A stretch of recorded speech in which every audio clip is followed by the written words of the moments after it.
What's going on YouTube? It's Ganem Mo. 2020 has been one heck of a roller coaster, but the biggest, baddest roller coaster of them all will be this upcoming elections. Elections are right around the corner, and investing during an election year comes with special types of risk. And with special risks comes special rewards. And you have to stay on high alert during this time regarding your investment portfolio. The very nature of politics and investing can lead you to make some wild and rash decisions along the way, especially in the short term, which can consequently lead to having a negative long-term impact on your financial well-being. We are here today to remind you of some very important financial principles to be mindful of during the next several months. But before we jump into them, we ask you to take a step back and pause. Yes, pause. Not the video, but your thoughts, and set aside your emotions and biases. You yourself could be your worst financial enemy if you don't stay focused to your long-term financial goals.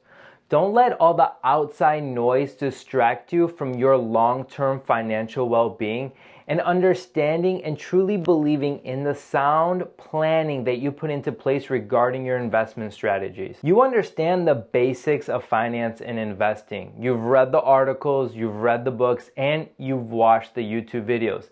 And you put those basics into action regarding your investment strategy when times weren't so crazy and the year didn't end with a 2 and a 0, aka the roller coaster year of 2020. We urge you to stop worrying about which party is going to win. No matter who you believe to be the best fit, spending too much of your mental energy worrying about the election results could only lead to irrational behavior. Historically speaking, elections have very little to do with investment return. There are many other variables that control economic growth and market return. And frankly, presidents have very little influence over them. Focus alone will ensure you to have the best overall outcome regarding your investment portfolio.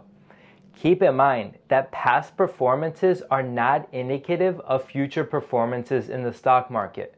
Whether your favorite candidate wins this upcoming November, a Republican or a Democrat, the stock market will fluctuate as the stock market does. And the winning party should not and will not have that great of an impact on your investment portfolio long term. Don't be surprised to see volatility increasing as we near the elections. Start prepping your mind to start expecting it as well as accepting it. When volatility happens and it's your retirement account or your child's college tuition or fund is at stake, it may be very difficult to just sit there and watch. That's because taking action might make you feel better during times of crisis. But in actuality, the best advice is to do nothing. In the real world, our emotions influence our decision-making process. We as investors should start expecting market volatility and market corrections.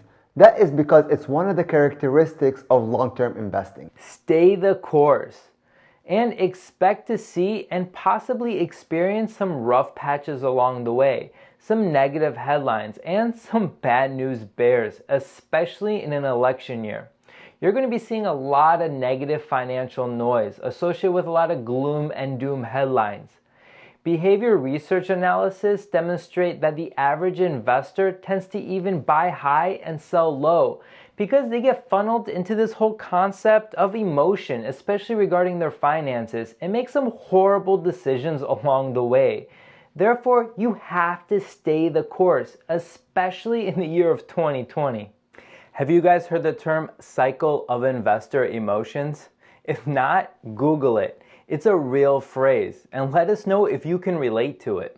Do not try to time the market during this election season. It's your time in the market, not timing the market, that determines your long-term success as an investor. Far more money has been lost by investors who try to anticipate the corrections than the actual corrections themselves. Due to the way that our minds are wired, and because investing is truly a game of mental tenacity, study after study proved that during market uncertainties, withdrawals from investing accounts increase. And when the markets start to recover and rebound, those same investors decide that this is a good time to start buying back the shares that they sold. In essence, the average investor is selling low and buying high, instead of staying the course. So please, don't be that average investor. And review your investment risks. It's going to get crazy out there, so there's no reason to start making stupid decisions now. Regardless of your investing strategy, remain grounded with confidence and clarity. Elections will come and go, and you're going to make it out of this just fine as long as you stick to the pointers we gave you. Let us know what you plan on doing with your investment portfolio over the next several months in the comments below. Make sure to gingerly tap that like and subscribe button for more content, and we'll see you in the next video.